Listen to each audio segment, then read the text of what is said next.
It doesn't matter where you've come from. It doesn't matter what the odds are that are against you. It doesn't matter what people say.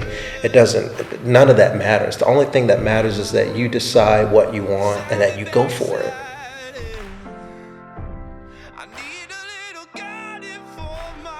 My name is Dwight Moreland Jr.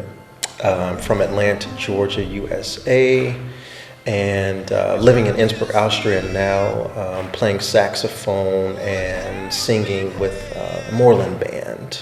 It's gonna help me stand. It's gonna help me stand. For me, it began with my grandparents. I specifically remember taking trips to Florida. Of course, Florida, we would visit Pensacola quite often.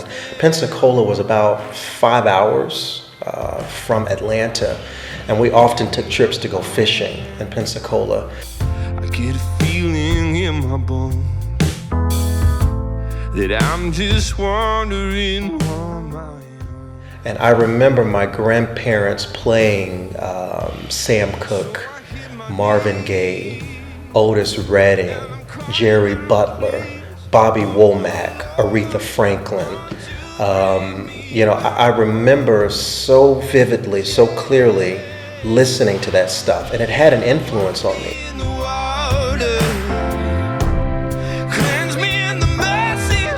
I mean, music itself was my life. Singing was my life. As I mentioned, I grew up as one of Jehovah's Witnesses, and so that way of being raised is very different from what a lot of people are used to. It's very, very different, But I would say once I discontinued that, my whole world became music. And in a way, I believe that that's the way that I sort of dealt with my transitioning out of that. Music was my go-to. It was the way that I expressed pain, hope, joy, sadness. But even coming up as a child, as I mentioned, I do remember the grandparents from both my mom's and the dad's side playing those, and they used to have, I guess, what we would call the 45, the big records. I remember my grandfather, he had an old bar in the corner of his house, and he had like the album cover of Bobby Womack, and I don't have too many memories of him because he had Alzheimer's at that time, but my mom, she told me that he loved Bobby Womack. He had a collection of Bobby Womack albums sitting in the corner, and so those are the memories that I have, and of my grandmother playing those records when we would go to visit her, and so those are the very fond memories that I have of soul music. That was the beginning for me.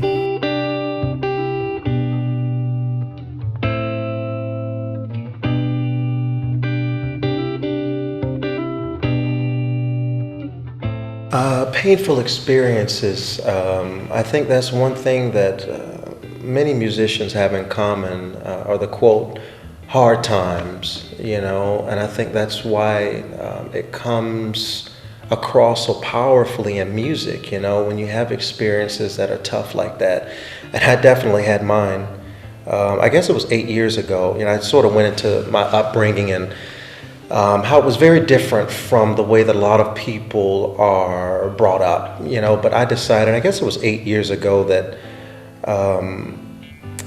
that I wanted to go another way.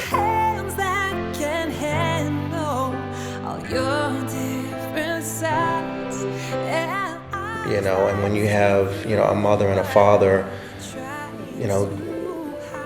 basically telling you that, that's not okay, and that you have to stick to this way, and that if you choose not to go the way that they want you to go, or the way that you've been brought up to know, that, you can pretty much not count on them being a part of your life. So that's tough. That's tough when that's all that you know, and then you have to kind of figure things out. And that's what a lot of it was. It was me kind of figuring out, okay, where do I go from here?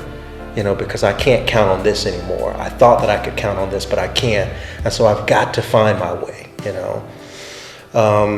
So that was tough then. Of course, now it took years, but that was a very difficult time. And that's why I think I keep mentioning the power of music and the influence that it had on me. That was my go-to, and that helped me. I always could go back to my voice.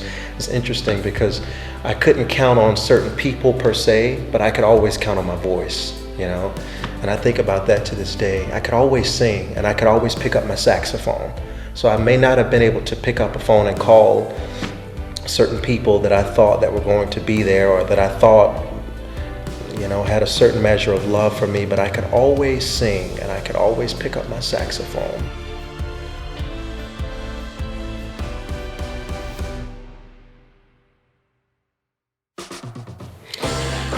I moved away from Atlanta about 7-8 years ago. In fact, it was at it was about the same time where I was going through that really rough patch in my life. I felt that my life had come to sort of a standstill, and I really wasn't sure what I was going to do. I just knew that I needed a change, and I needed something to kind of get me moving again.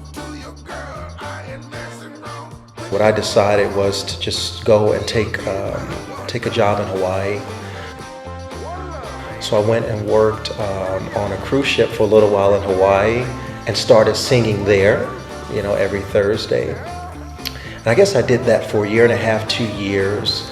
And then after that, I took a job in Garmisch, Germany. That's where I met Kevin Kelly, who was a part of the Carpe Diem band. Yep, so I met Kevin Kelly there.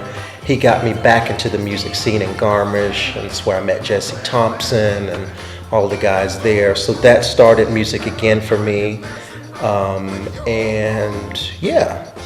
From there, met musicians in Austria, and that's how I came into contact with Aaron and the guys from Moreland, and the rest is history.